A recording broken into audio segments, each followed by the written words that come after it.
just so that I can give everyone the opportunity to do so before we begin.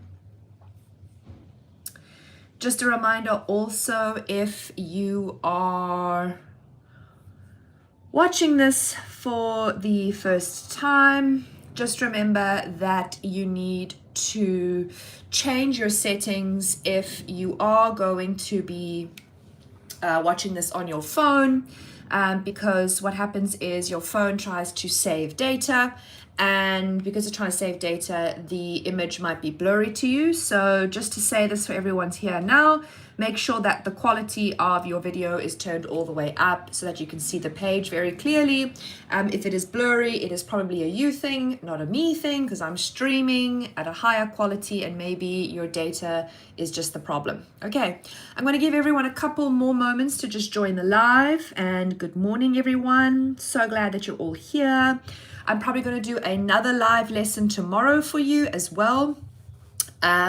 Whatever maybe we don't get to today, we'll get into tomorrow. I've got a whole bunch of things lined up. We're going to do some evolution today. We're going to do a pedigree diagram. We are going to do some skulls, like how to work with different skulls. We're going to do some genetic crossing, and we're going to do some DNA protein synthesis and some mutations as well. Don't forget that also, everyone, you can leave a question in the comment section, on the chat on the side, and I can go and have a look at what you're saying.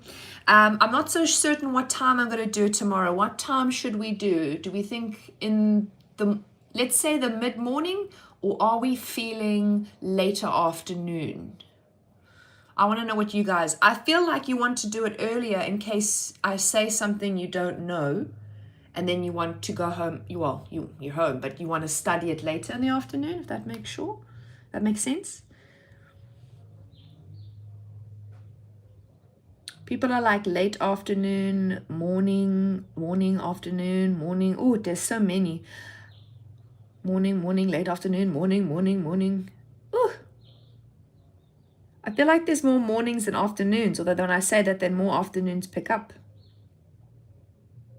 I feel like I'm going to say from experience, I feel like morning makes more sense. Or like when I say morning, everybody, I mean like 11 or 12, like we're doing now. Because imagine I teach you something you didn't know. You still have the rest of the day to go over it. I think that's what I'm getting at. So look out for that link, hey, everybody. I will send it out again on the chat. All right. I'm going to show you the first question that I want to get into today, which is a evolution question. And it's actually a multiple choice question. I don't normally do a lot of multiple choice questions. And, you know, I think I don't do them because they're not very difficult all the time, but I chose this one because this is a question from the supplementary paper of last year. And I thought this was quite challenging if you didn't know what to do. It is an evolution multiple choice question. And I want to remind you, as we saw yesterday, that the last multiple question, you know, number 9 and number 10 are often application questions, just like this one, right? So I just want to show it to you and then see what you would have said. This one says the graph below shows the percentage similarity between humans, which is represented by HU, and then the DNA, their DNA, and the DNA of some species of African apes, right? And so we've got chimpanzee, gibbon, rhesus monkey, and a galago, and these are then shorthanded with these at the bottom here. And I'm sure we can all see that there is a trend, that there is like a decrease in similarity between these organisms, right? In terms of how similar they are to humans. Now, you then needed to take this information and you needed to select the correct answer from which of these phylogenetic trees is, what can I say? One of these phylogenetic trees matches the information up here. I'm going to pause for a second again because there's so many comments about the screen not being clear, and that is a screen setting on your side, everybody. It's not my camera. I'm watching my own stream on my laptop next to me and it's super clear. It's because you have your settings for your video very low, probably on 144, and it should be on 720 or higher. So if everyone could help me also in the chat, just let everybody know that they must change their settings to a higher quality for streaming. Okay, all right. So now going back to the question, that's the last time I'm going to actually reference that, everyone, because I don't want to keep talking about the screen. So up here we have a similarity table, and now we need to decide which one of these phylogenetic trees best represents the information in the graph. And I thought this was quite a challenging question if you don't know what to do, because there's a lot going on here. So first things first, we need to identify where we are on this graph first. So here are humans represented by HU, and I'm just going to highlight them so you can see all of them, right? Okay. So now we're going to play the game of which one doesn't make sense, like 100% doesn't make sense. And then we can, like, through process of elimination, decide which one is the right one and then go through our knowledge as well. So first things first, the most commonly related organism here is a chimpanzee. Okay, so if we look at these 4 options down here, we need to find the one that is least like us, that doesn't connect. So we've got A, humans and chimps are close here. Yes, so we're going to keep this option. B, they've got humans and they've got a galago right next to us. And remember, the branches here represent how closely related we are together. So that means this is not an option. Okay, so we're going to remove that from our choice. We're then going to go down to C, which has got humans next to chimps, which is great. And then D, also humans next to chimps. So we've now narrowed it down to 3 of the options. So now what we need to do is, we've established that these all have humans and chimps closely related, which is good. But now we need to use the rest of the information to determine who is more closely related to one another. So now here is the harder part. Okay. How do we determine the next, let's call it break off? What I suggest you actually do is, we've determined that chimpanzees are the most closely related. The next organism that's going to be really useful is actually going to be the galago, because it is the least related to us and also the least related to, like, everybody else, like they are the furthest down, which means that if we are looking at our, if we go over here, if we're looking at our trees here, the trees give us a clue by looking at who is the least related to one another. So let me give you an example looking at A. If this is a change of DNA over time in terms of who has gained more and more and more DNA that is shared, some of these won't make sense if you follow that idea. For example, if we go to option A, here is the common ancestor. They are saying that there is a split here, and then we get a rhesus monkey. Now, the problem with that is, if the rhesus monkey is over here, and we look at its comparative DNA, it says it shares 94% of its DNA with humans, and then it puts the galago, if you look over here, ahead of the rhesus monkey. Now that's not possible, because if that was the case, this bar would be higher. In other words, the rhesus monkey would be an ancestor of the galago. And that is not possible, because the rhesus has more DNA in common than the galago. So we can actually already remove option A. So that now leaves us with C and D. So yet again, we do a process of elimination. Now, I already know what the right answer is, so I'm going to leave it till the very last to explain and show you why D is the wrong answer as well.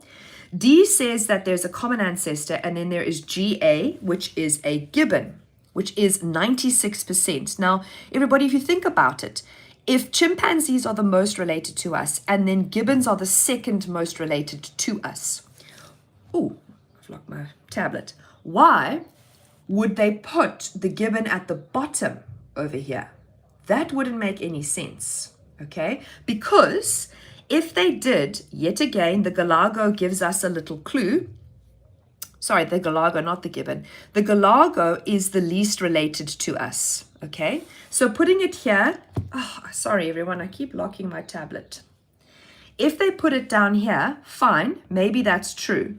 But the problem is that this makes it look like the Galago has produced 2 branches, which is problematic because it means that the gibbon and the rhesus monkey over here are not close enough relation to us. What we actually need is option C, which is the correct answer, because what it is showing is humans and chimpanzees are more closely related together. Yes. Then who is the next most closely related organism here? The gibbon. Now, if we look at this and we compare these two, the gibbon is the next most related to us, because if you go backwards here, here is the gibbon, which is correct. If they put the gibbon over here, it's too far away in terms of percentage similarity. The next person we are related to is the rhesus monkey. So if you work backwards, there's the rhesus monkey, which is correct. It's 1 away from us. And if you go back down here, we have the gallardo, which is the least related to us, like it's the furthest away. So for me to just summarize this really, really quickly, between these two last options, if you are looking for somebody who is most related to you, working off of the percentages in the above table or graph, we've got chimps and humans, which are most closely related. If we work backwards, who is the next most related? The gibbon, which is true over here, because that's where the next branch comes off. If we worked it on this, yes, the chimps and humans are related. But do you see that it goes down and then over and then branches up to these two? That's not possible, because it would mean that this organism, which is the galago, would have the most in common with us. And then these two would be so different. The length of time, by the way, or how far away they are in terms of upward distance, is also not an indication of how related they are. In other words, when you see them all sitting side by side like this, it doesn't mean they're all equally related. Because of this, if we continually work backwards, we can see the relation forming, and that's going to be answer C. Okay.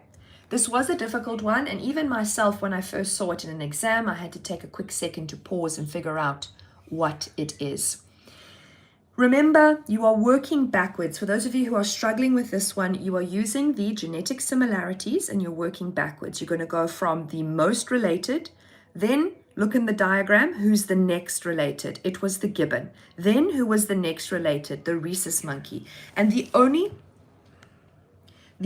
graph that we see here that is related to one another like that is going to be C, because you see a little branch comes off each time. Okay. Now I'm going to move on to a meiosis question, as you can see here. And I'm going to let you have a look at it for a hot second before I start answering it. Please don't overlook studying for meiosis tomorrow, everybody. I'm always very concerned about people who don't spend enough time studying meiosis. It's very problematic. Just because meiosis is a smaller section doesn't mean it won't have harder questions. And that's generally what you should expect. You should expect meiosis to be harder, or let's call it more interpretation questions. Because the section is smaller, they have less opportunity to ask you questions. Okay. Right, let's move on. So the diagram below represents one cell in a phase of meiosis. They don't tell you what phase, but as always, I encourage you to spend some time identifying structures and identifying what phase this is before you start answering any groups, or sorry, any questions. So first things first, what phase of meiosis is this? Now, the first clue is the chromosomes have aligned on the equator, which means we are definitely working with a metaphase, right? However, is it 1 or is it 2? I'm hoping that everybody immediately goes metaphase 2. But for those of you who are not so sure why this was metaphase 2 and not metaphase 1, the clue is in the chromosome over here. You will notice that there is only one chromosome over here, as opposed to metaphase, where you would have 2 chromosomes sitting like this. This is what metaphase 1 would look like. You'd have a pair of chromosomes sitting at the equator, whereas this is not a pair.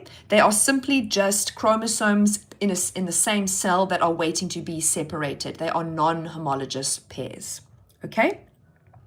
Next important thing, let's go through the labels. First of all, A, I'm hoping you automatically call it the cell membrane because that is what it is. It is not the nuclear membrane. A lot of people make that mistake. There is no nuclear membrane in here. B is a spindle fiber. I'm also hoping that we get that one quick, fast when we are labeling tomorrow. And last but not least, C is a bracket, which is referring to this entire thing. And I want you to be very careful when you label C tomorrow if you get something like this. Please don't just call it a chromosome tomorrow. I need you to be very specific in meiosis, please, tomorrow, okay? Be very specific. This is not just a chromosome, okay? This is either we're going to call it a double stranded chromosome, which is the most correct, or we're going to call it a recombinant double-stranded chromosome. Oops. So we can just put here recombinant. That is the other option, and you can put that in there in your answer. But you need to be very specific. Okay? Oh, let's put this down here. Sorry, it's picking up my pencil in a different way that I don't want it to use. All right. So this can also be called a recombinant. So we've got to be very, very, very, very careful. I'm just going to put here recom again. That's what this is talking about, the recombinant chromosome. Okay? Now, let's go into our questions. Number 1, identify the phase of meiosis shown. We've already done that. It's metaphase 2. Great. Then it says 2.1, give one observable reason for your answer. I'm hoping you've got a lot in mind. Some of the most important and obvious ones has to do with the non-homologous chromosomes at the equator. So that's the most obvious one. You could also talk about the recombinant chromosomes being formed. And don't forget, you must say double-stranded. So there is a recombinant double-stranded chromosome here, but I think the most obvious one you should be using is this one over here, which is the non-homologous pairs are visible of chromosomes at the equator. In other words, there are no pairs here. There are double-stranded recombinant chromosomes aligned at the equator, and there's no pairs visible. It's a good question. I'm just looking now at the chat. Someone's talking about, I couldn't see who the name was, Sitambele says, is bivalent wrong? Yes, it is. Just to clarify for those of you who are not so sure about when to use the word bivalent, you may only use the word bivalent, that word, you're only allowed to use bivalent during prophase 1. That is the only time you're allowed to use it. So please, tomorrow, do not use it in metaphase 1, telophase 1, prophase 2, whatever. That word is only allowed to be used during prophase 1 when they're crossing over. And when they're not crossing over, you may not use that word at all. It is a no-no word. Okay? All right, moving on. Identify structures A and B, which we've already done. A is the cell membrane. B is our spindle fiber, so that's great. Then it says 214, describe the role of part B, which hopefully you've correctly identified, in the movement of chromosomes during meiosis. So it's only for 2 marks, so it's quite a short and sweet answer that you're going to give. I would mention something about them attaching to the centromeres and pulling apart chromosomes. So I would go in by saying our spindle fibers, they attach to the centromeres and they are going to pull apart the chromatids. And I would also not leave it there. I would say, therefore, pulling chromosomes, and I'll clarify why I said chromatids and then chromosomes, to opposite poles. The emphasis on opposite poles is actually really important, everybody. I do think that we need to understand when we call it a chromatid and when we call it a chromosome. I don't think everybody always knows the difference, so let me just draw it on the side. When there is a centromere like this, you are allowed to call these chromatids. Okay? So in other words, this is a chromatid, this is a chromatid. That's the only time you're allowed to call it a chromatid. The moment we separate these and they move away and they become one over here and one over here, you now have to call them a chromosome and a chromosome. So the rule is, if there is a centromere, you are allowed to call them chromatids. If there is no centromere, or you are referring to the whole thing, you're going to call it a chromosome.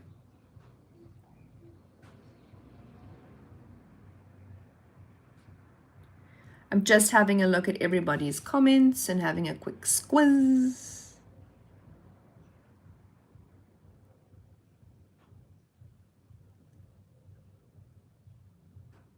I'm concerned about what word we haven't heard before. Somebody said in the comments here that I've used a word you've never heard. If it's bivalent, don't worry about it.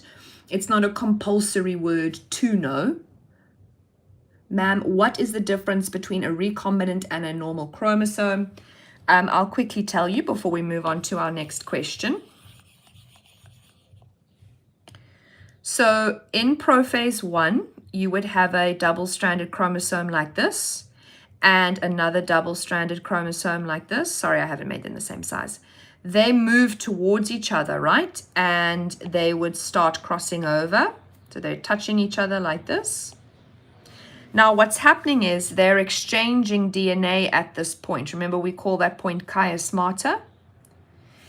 And so what happens is it produces chromosomes that are slightly different to what they were before, and they get like a little colored in section.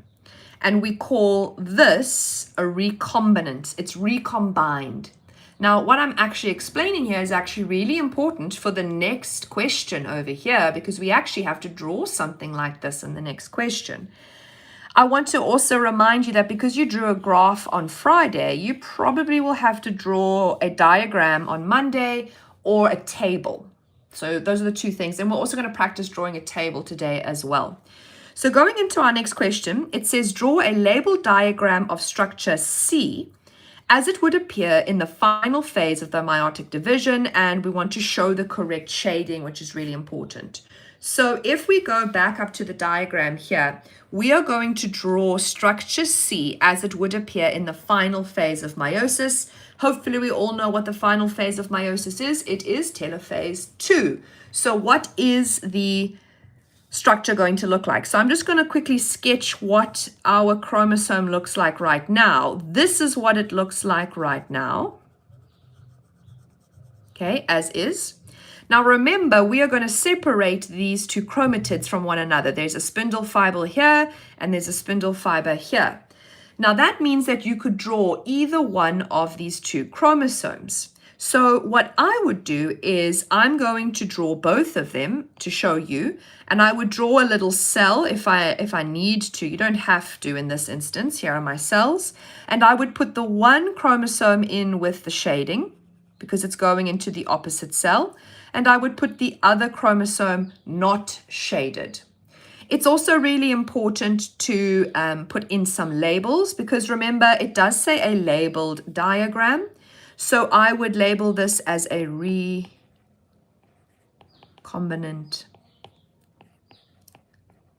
chromosome.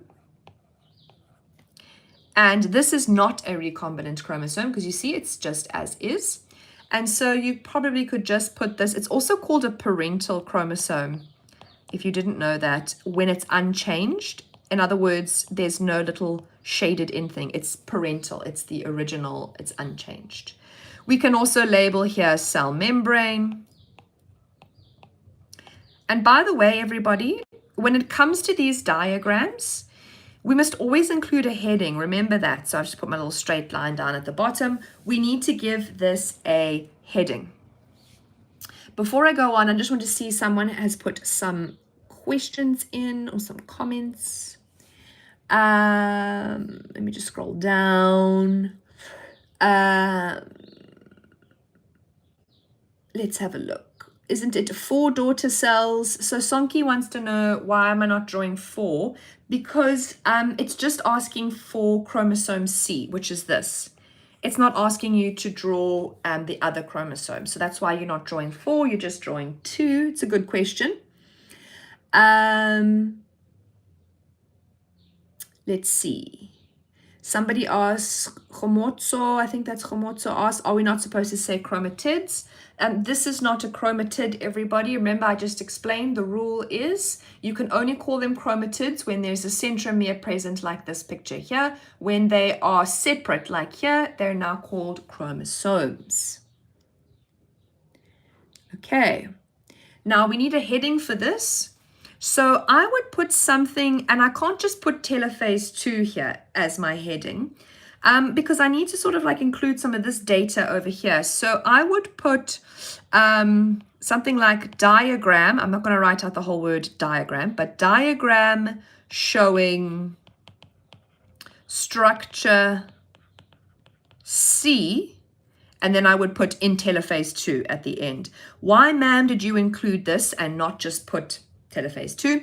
Because it actually is in the question, so it's referencing it here, and you should get in the habit of always referencing in the question. I'm going to show you the memo so you can all have a look at it and see what you would have got marks for, specifically for the diagram as well. And I'm just going to have a look at the comment section if you have any comments or questions for this meiosis question. All right, Tanya wants to know, when must we put recombinant chromosome and when we must put recombinant double-stranded chromosome? That's a nice, easy one for me to quickly answer for you, Tanya. So this is a recombinant chromosome that is single-stranded. This is a recombinant chromosome that is double-stranded. And that's it. So single-stranded, double-stranded recombinant chromosomes. All right. Let's have a look at some of our other questions. If I just move this back up so you can have a look here. Ma'am, is it okay?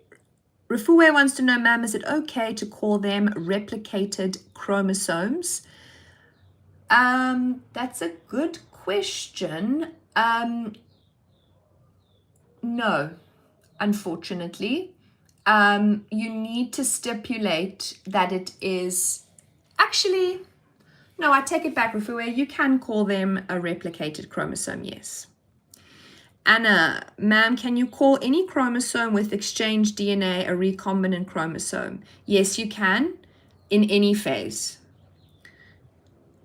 Bonolo wants to know, do we have to draw both of them? That's a good question. Okay, so can I show you the memo quickly and explain? So if you look here, it tells you there's an or, which means we've got 2 options. And I want to just show you what it means also in the marking guideline at the bottom over here. So it says you're going to get 1 mark for the heading. And do you see here you had to mention structure C in the heading? The correct drawing, so that means did you show the daughter chromosomes or the unreplicated chromosomes drawn of structure C only, which means did you separate them? That's what they mean by unreplicated. Did it look like this? Then it said, did you have the correct shading? One that is shaded and one that is not shaded. It does say here, or one unshaded. I'm going to ignore that because I think that's quite complicated for all of you to understand. And I'm not trying to teach you like you're a teacher. I want to teach this because you're showing what's in one cell and you're showing what's in the other cell, everybody. That is the better option. I would ignore the second option, even though it is in the memo. It was probably added to the memo as what we call a, we call it like an allowance. We allow a new or different answer to be sort of added. But for your simplicity, you always draw both unless they are very specific. like very specific, and they say drawing the resultant recombinant chromosome only. But they didn't say that. They just said take the structures and show us what they will look like. And then over here it says any correct one label. I know you probably saw me give more labels. A good safe cushion for you is to always provide at least 3. Never provide less than 3. They will never tell you how many labels to give. So 3, why do I say 3, ma'am? Because that is the maximum that they will ask for. They will never ask for or mark more than 3. So please always give a minimum of 3. Okay, I'm going to have a look at the comment section before I move on to the next question. Predator FX says, but you only drew 1 chromosome without a centromere. Yes, you can. You don't have to put the centromere in. That's fine. I draw it without it. You don't get a tick for the centromere being there is what I'm saying. So he wanted to know, I think it is a he. I'm assuming, I beg your pardon if you are not. Here is a chromosome. They are saying that the centromere, I didn't draw it. You don't always have to draw it, everybody. It's not necessary. Okay. Ma'am, what's another name for a recombinant chromosome? There is no other name for it, everybody, unfortunately. Do we have to use recombinant chromosome? You could use unreplicated chromosome, like for these ones. You see it says here on the label, unreplicated chromosome. You could use that. We are going to do evolution. Don't worry, Samuel. Yes, I drew it without a centromere. We've done that. But the table says any one correct. Again, I just want to say one more thing before we go on. Sometimes in these lives, there seems to be pushback or argument with me because you see the memo and it says, oh, but there's only 1 label, ma'am. Why are you making us give 3? Again, I just want to remind everybody that I mark final papers, so I feel like I know what I'm talking about.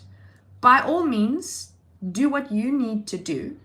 Don't follow my advice, but it's not going to produce the goods as you had hoped for. And besides, why would you want to take a risk? Just do the 3 labels. Okay.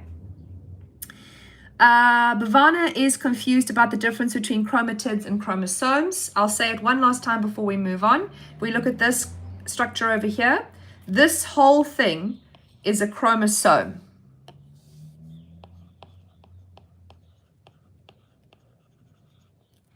It is made up of 2 chromatids. Okay? You can only call them chromatids if there is a centromere present in between them, like that, holding them together.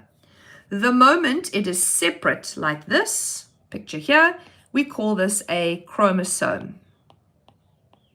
If you want to be very specific, you can call it a recombinant chromosome.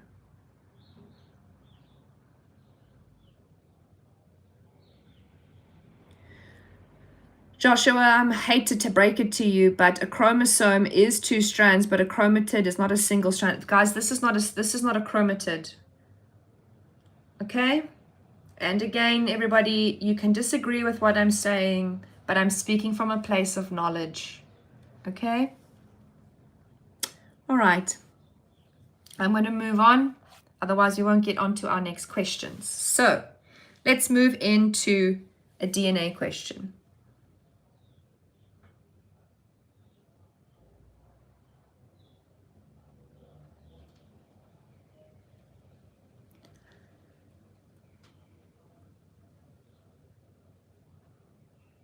All right, so we're moving forward and we're going into a protein synthesis question. This is actually the picture I used in my prediction video. So if you haven't tried it, now we can try it together. All right, so it says the diagram below represents protein synthesis in a cell. And it actually shows a big chunk of protein synthesis. This is a nice picture because generally they don't show you the whole process altogether, which I thought was actually quite interesting. That's why I picked this picture. Okay. All right. So here we go.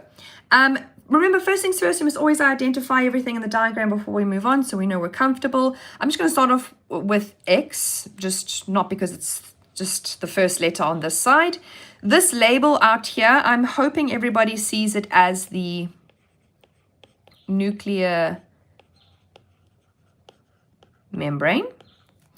But then if you look at W, you're probably like, ma'am, isn't this looking at the whole thing? Well, if you actually just let your eyes sort of skitter down to the questions just now, you'll see it's a process actually. And this process taking place in the cell over here is transcription. Okay. Then we move a little bit down here. Now we've got Y, which is also a process. This is translation. How did I know it was translation? Well, we've gone outside of the nucleus and we're in the cytoplasm now. Here is a ribosome. That's the other clue. And then Z is a structure. It's referring to this over here, which hopefully everybody knows is mRNA. Okay. Lovely. So let's move into our questions. This is actually quite a long question. It goes on to the next page. I'll show you the rest of it soon. It says, name the processes which occur at W and Y. That's also how I knew that W and Y were the processes and not structures. We've already done the answers, which is translation is at Y and W is transcription. Okay. Next, it goes on to 222, identify organelle X, which is done already. Organelle X, I've labeled it as the nuclear membrane. That also means you could label it as the nucleus. It's the same thing. So that's our answer for X, because it wants the organelle name as a whole. And then last but not least, here it says identify molecule Z, which is mRNA. Easy stuff, right? Moving on to 223, state 2 locations of DNA in a cell other than the nucleus. I'm always so fascinated to see whether or not matrics get this right, because they always learn where you find DNA, but they don't know where else. And the clue is, everybody, that you can actually say in any cell. It doesn't have to be a human. It just says a location. So I'm hoping everyone is going to say, let's see what's in the comment section. Is everybody going to say where? Yes. Mitochondria, lovely. And chloroplast. Lovely, I'm seeing both answers. I'm so happy. Okay, lovely, lovely, lovely. Those are 2 other places. If it just said in animals, everyone, which one are you not allowed to give? If it just said if it said a location of DNA in animals, then obviously you can't give chloroplast because we don't have a chloroplast. Some of you were saying cytoplasm. DNA is not in the cytoplasm. RNA is.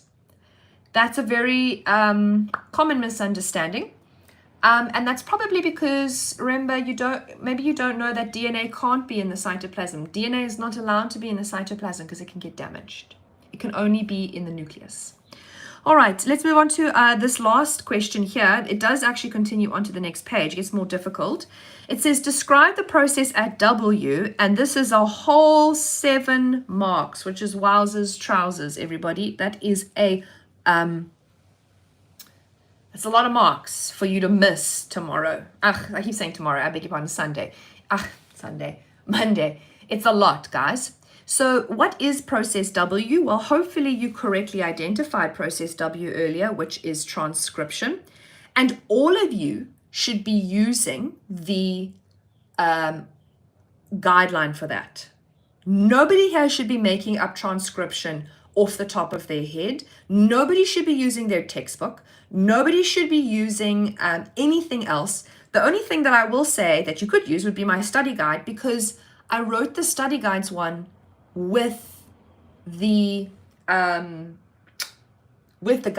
So I just used the guideline as my study guide answer. So I'm going to show it to you instead of writing out each bullet point. We'll come back to that question. So here is the NE7. I'm just going to zoom in so you can see it. And I don't want to show you all the other answers just yet.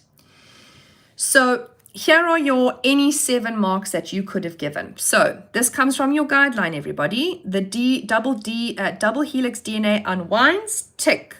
It unzips or weak hydrogen bonds, break, tick.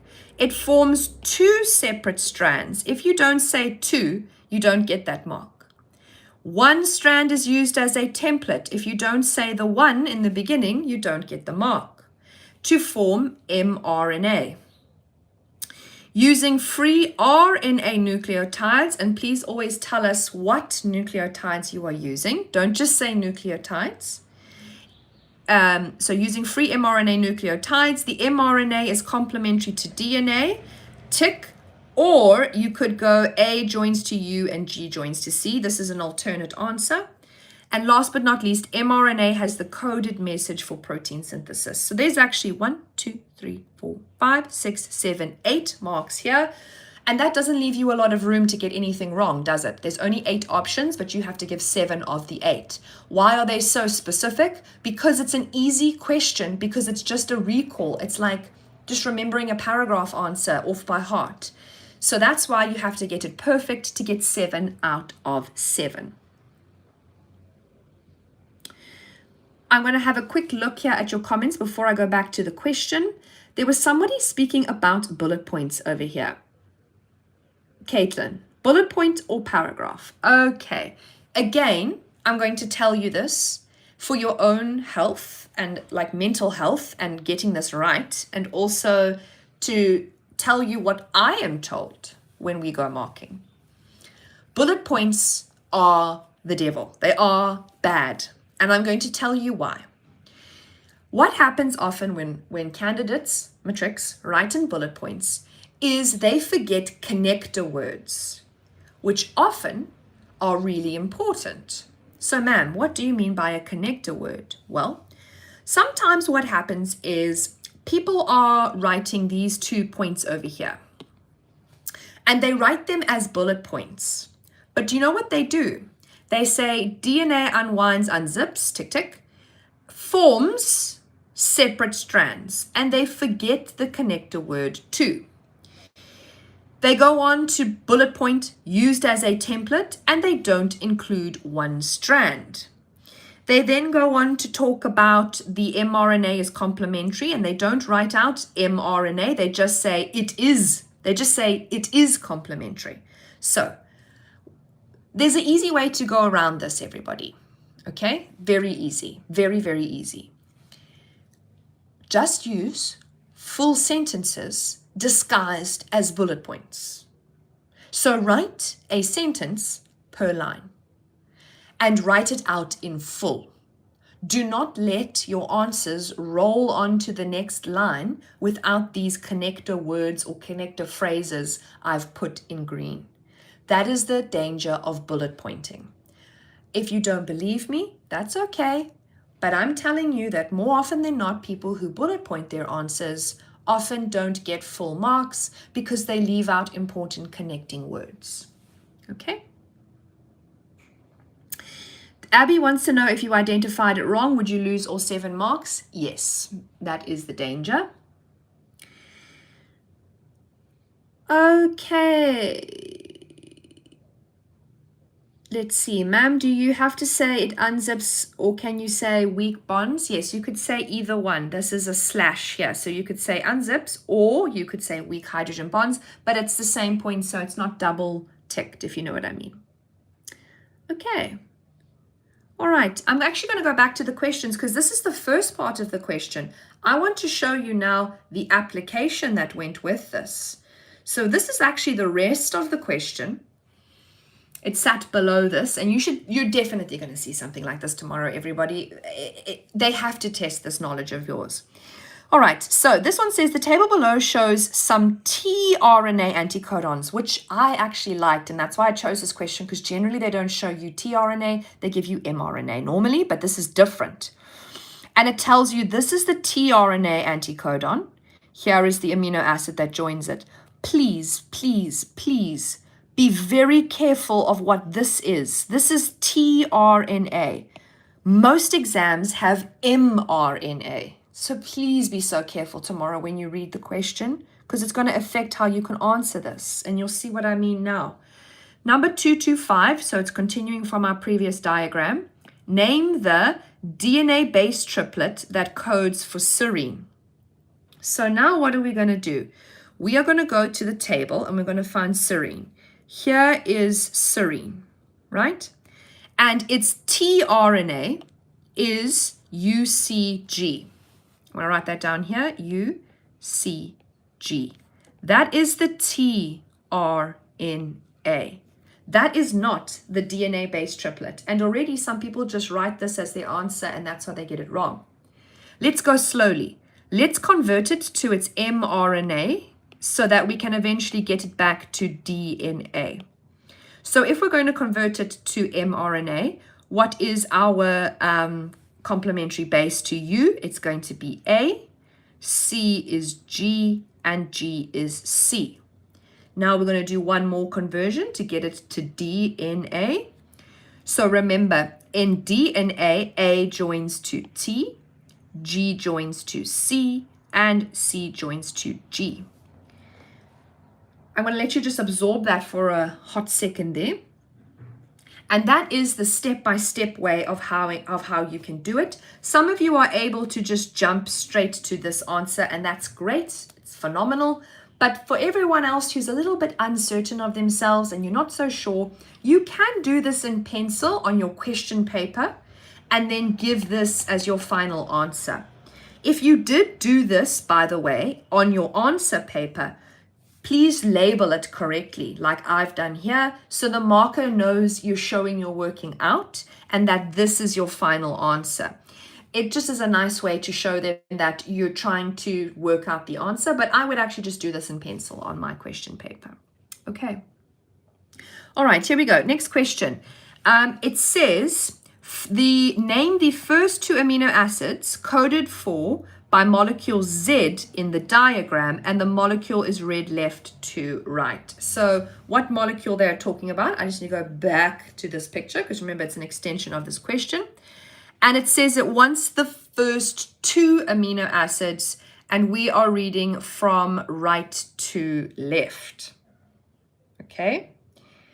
So the fact that we are reading from right to left, this is always interesting because I wonder, everybody, are you going to read these first three? Should I say 6? Or are you going to read these ones? Which one are you going to read, everyone?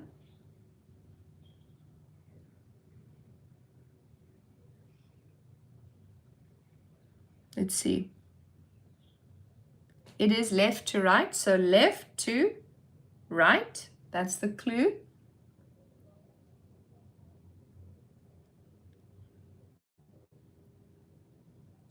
Are we going to read the left side or are we going to read the right side?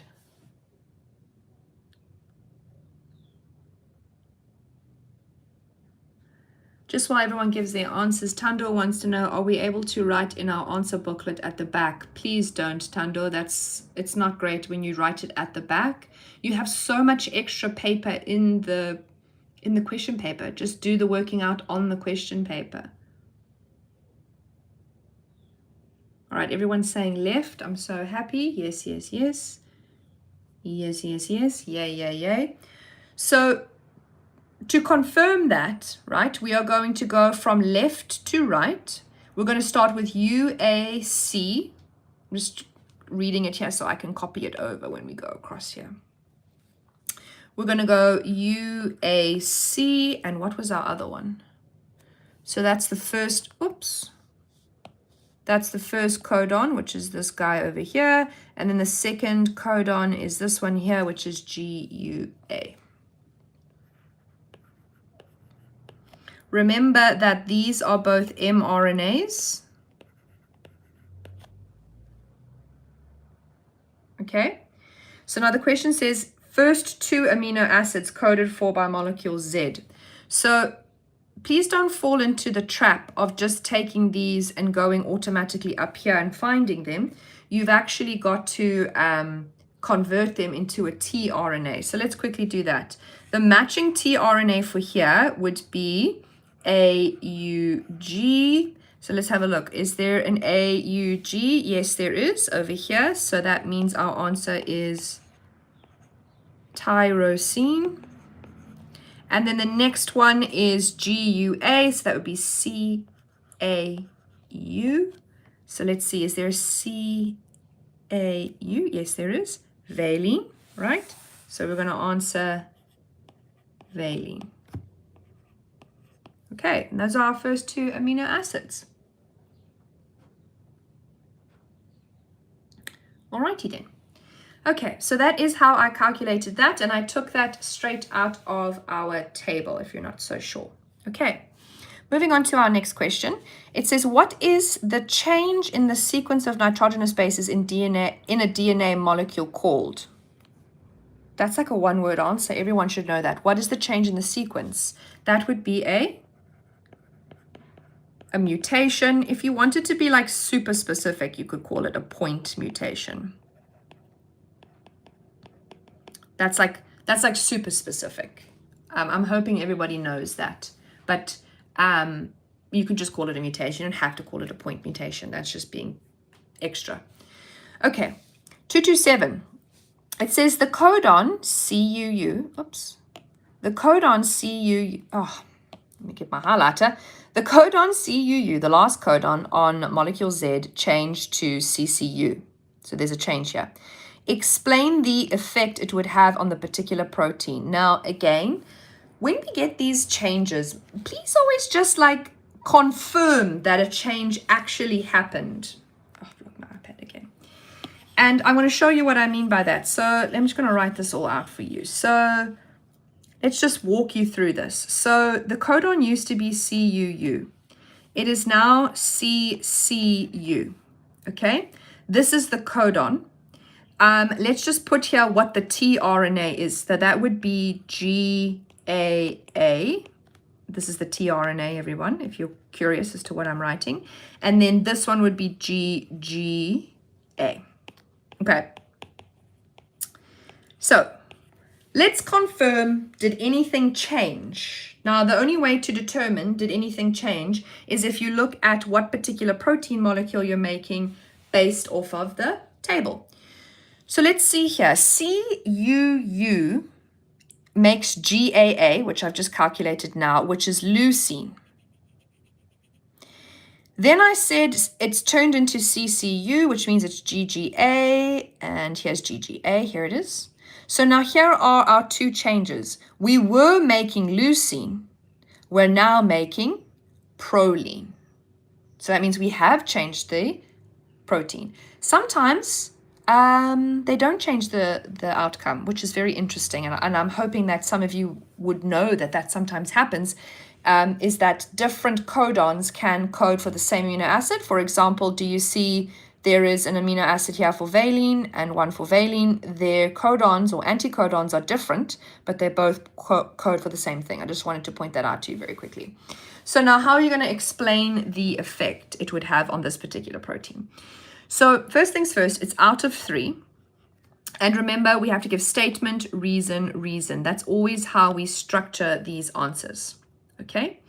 So when we give our statements, we must state, okay, that the tRNAs are going to be different. Okay? So the tRNA is different. But I don't just want you to say they're different. I actually want you to tell me their differences. So instead of being GAA, it's now going to be GGA. So actually tell me the difference, please. But that's not all we need to give. We're going to say the tRNA is different. Therefore, the amino acids are different.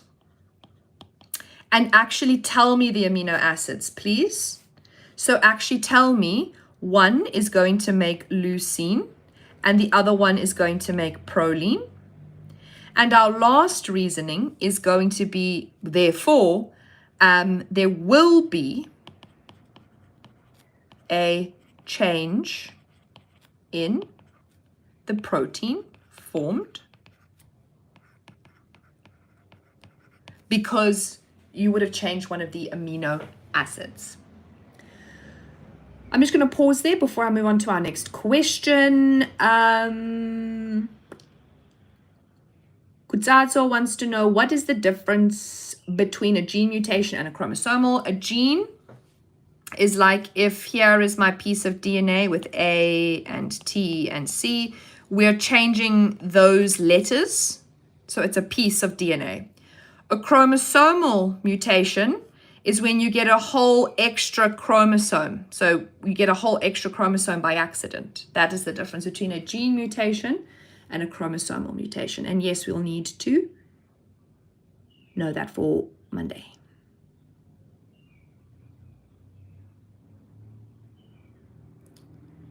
Okay, I'm just looking through. There's any other questions? Tanya, ma'am, if there's a small mark question and I, for example, give a paragraph, will that be bad? No. This can be written as a paragraph, not a problem. And let me show you the memo so you can see how they wrote it out down here.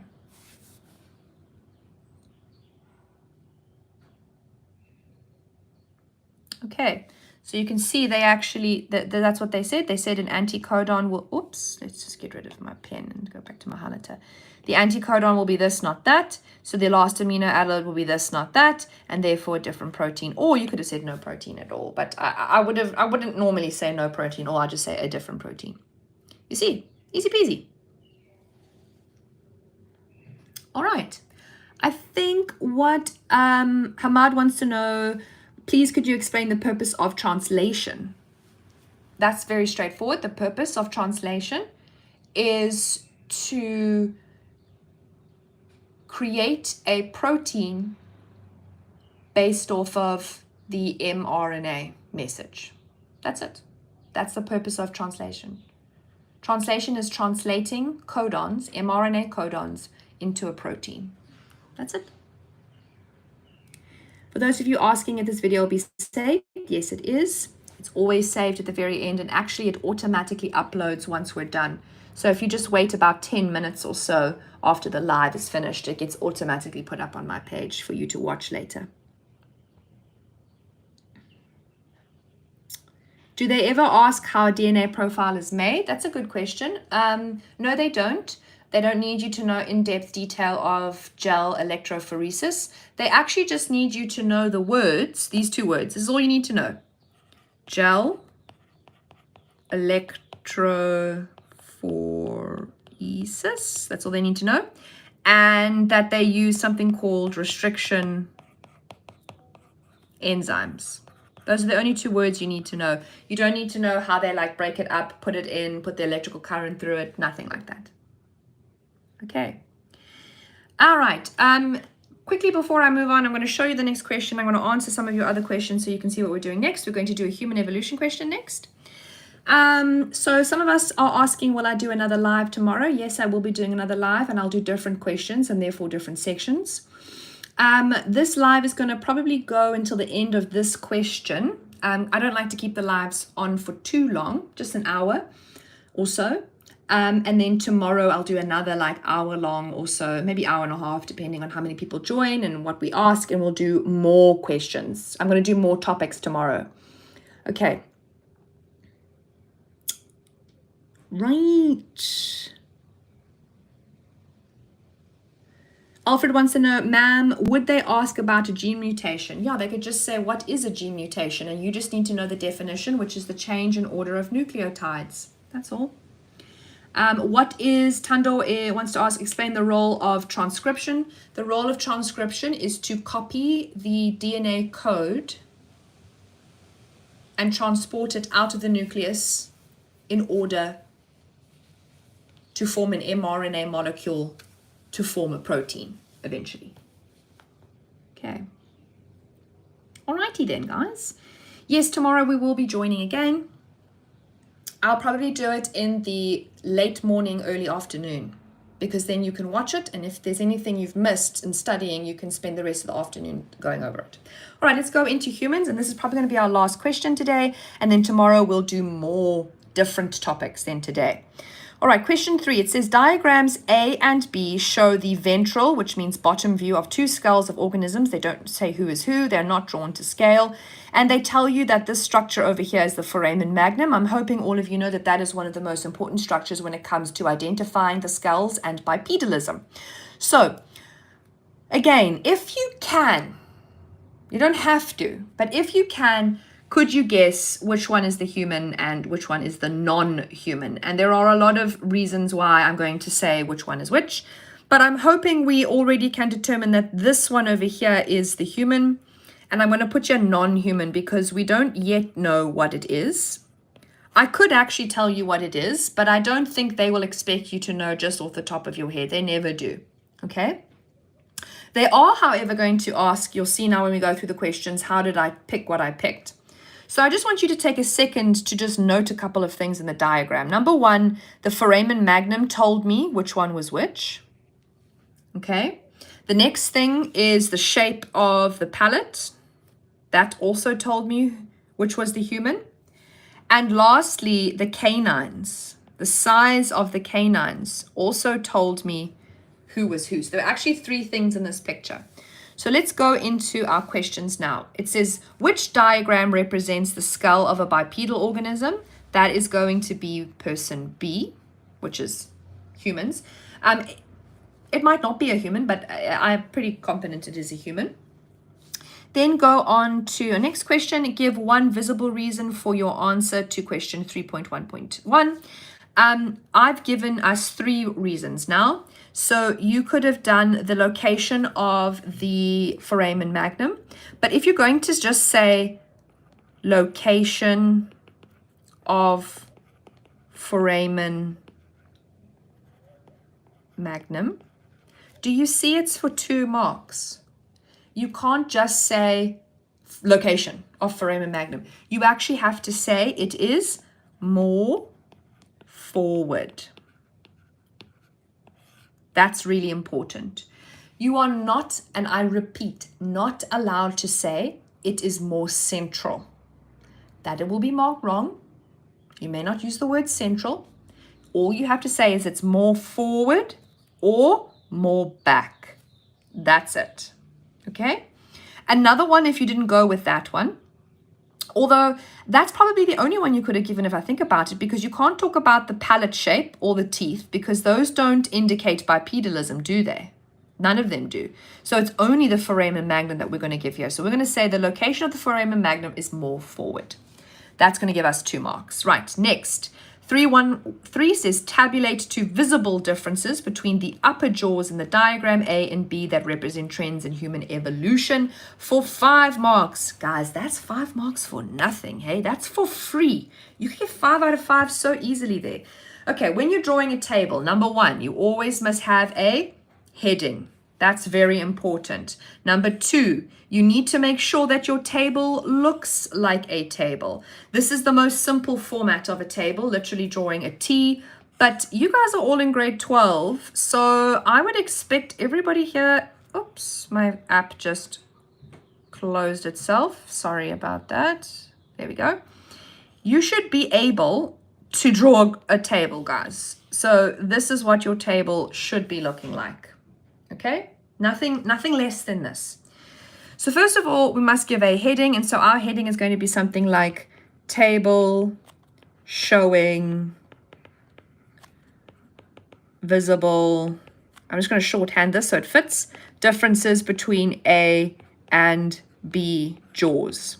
Okay, and I took that all out of the question as well, easy peasy. Right, next, we are going to then make sure that we do a little divider on the top, and we must label this as skull A and skull B. Also, remember the rule of a table is it must read from left to right. So whenever you put on the left-hand column, it must contrast on the right-hand side. So here are some differences. In skull A, there is a large set of canines. On B, small canine. Draw a little line under that. There we go. Next, we have a rectangular palate, you could say that, or jaw. On this one, we have a parabolic palate or jaw. Here we go. And already that would have gotten me 5 out of 5 because I've done my 2 visible differences. I've got my table drawn out. There are more options, but I'll show you that now when I show you the memo. Let's do the last question.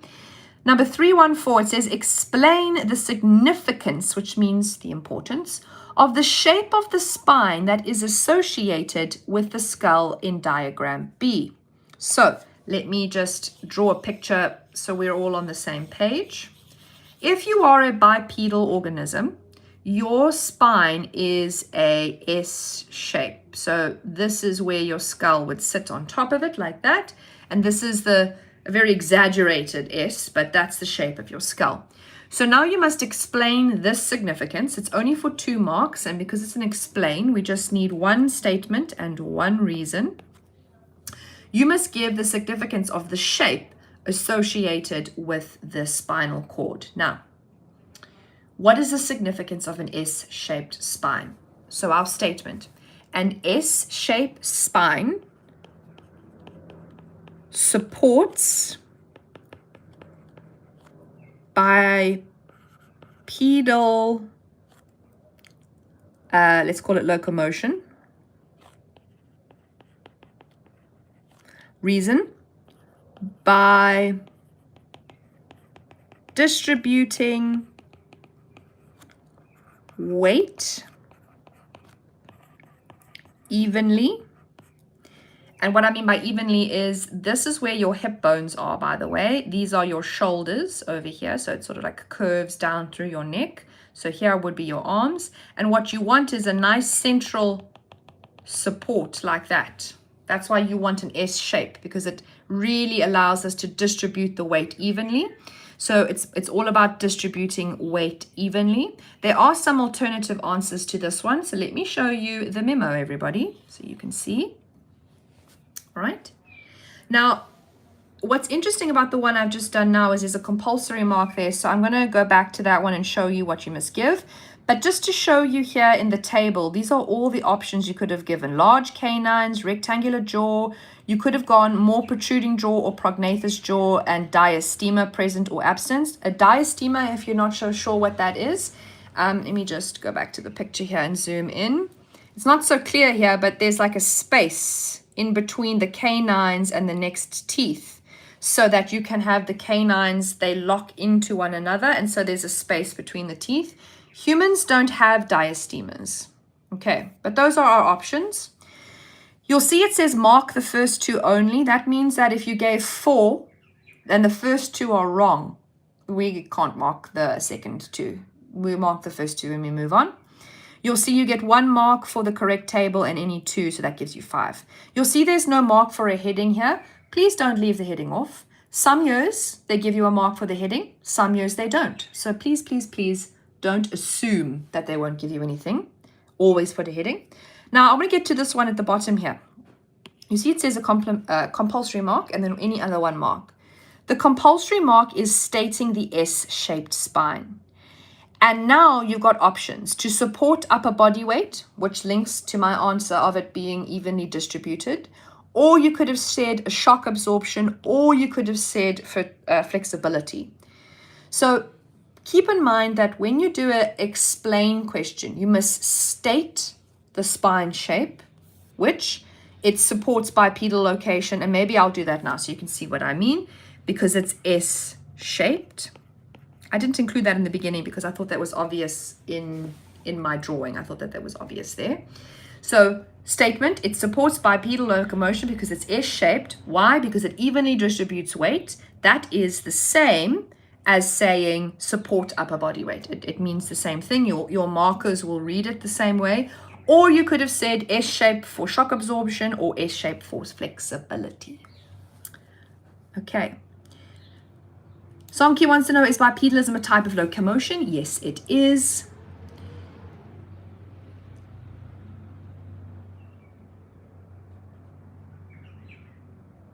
Okay. Tando, must we use the questions as a guide to state a statement in the... Yes. So that's a great statement that you've made there, Tando. So Tando asked, when you write your answers, must you use a portion of the question as your statement? So explain the significance of the shape. So that's actually a beautiful way to put it. This first bit here, there to there, That's where the statement is, the significance of the shape of the spine. That's the statement. It is a S-shaped spine. And then associated with the skull. What is its significance? That gives you the reasoning. So what is its association? Why is it needed? It is needed to distribute the weight evenly.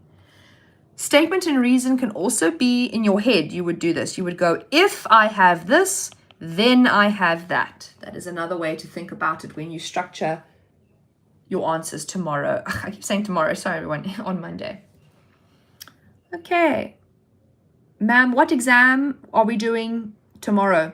I think we're going to do some from 2023. I'm going to do some from the supplementary paper, so 2023. I'm also going to take some probably from 2021.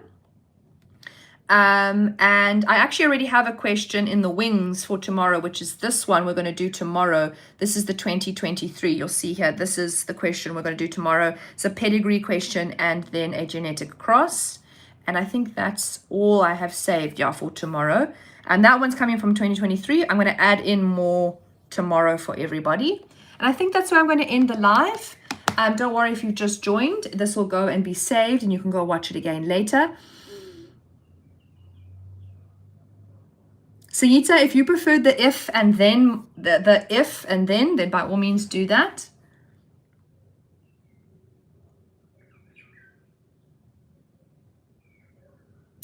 Eddie wants to know, must we say forward? Yes, you must always say more forward or more back. Cheason wants to know, how far back should we go regarding past papers? Guys, I wouldn't go further than 2018. Like, I wouldn't start going 17 and 16 and 15. Those were different curriculums. So 2017 was a whole different curriculum. So nothing further than 2018. And even you'll see when you do 2018, 2019, 2020 papers, there's still an essay question there, which we don't do anymore. There is still human impact, which we don't do anymore. And also meiosis is in both papers, which we also don't do anymore. I just wanted to sort of point something out to you since we did the paper yesterday. They don't do essay questions anymore, but did you notice the last question or so, the one on ADH and aldosterone, the salt in the water question, you see that was 5 and 5 marks. That's a whole 10 marks. So yes, basically you're writing 2 paragraphs. You're writing a little mini essay. All right. Thank you, everybody, for just your appreciation. I appreciate you too. We will be back tomorrow with another live lesson. Don't forget to let everybody know and share the live with everyone. And I will see you tomorrow. Don't forget to put your notifications on. I'm sure you'll get a notification when I go live. And that's it for today, everyone. Happy studying. Paper 2 is going to be interesting. It definitely might be a little bit more difficult than paper 1. I will say that. Okay. Bye.